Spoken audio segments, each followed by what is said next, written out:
Yan, good morning guys. Siguro nagtataka kayo kung bakit ang tagal ko nang hindi nag-a-upload kasi ako ay na sobrahan ng busy. At eto nga pala guys, kami kasi ay lumipat pansamantala ng bahay. Nandito kami sa tahian. Inilipat muna namin pansamantala yung tahian namin kasi kami ay magpapaayos ng bahay. Tapos nung nagpasimula kasi ako ng bahay na magpagawa, ay nagkaroon kami ng problema. Kaya pinastop ko muna. Magdi-December na yun. So, sobrang busy ng mga tao nung time na yun pagka December, di ba?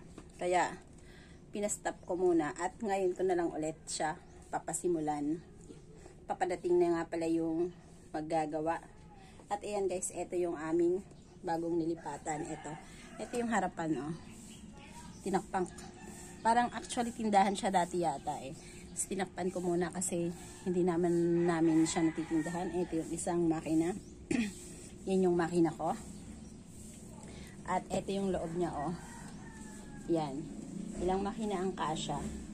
Sa 2, 3, 4, 5, 6. 6 guys na makina. May isa pa sa labas. Bali 7. Tapos may 2 kaming piping. Bali 8 makina yung kasya.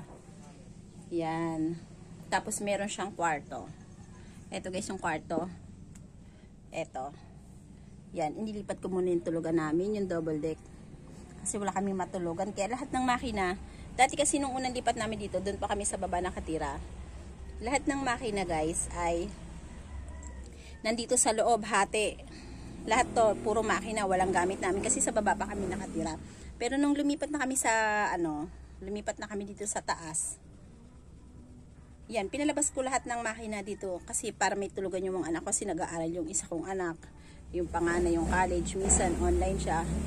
Kailangan tahimik. Kaya pinalipat ko muna. At ito yung itsura ng kwarto. Bahala na kayong mag-judge.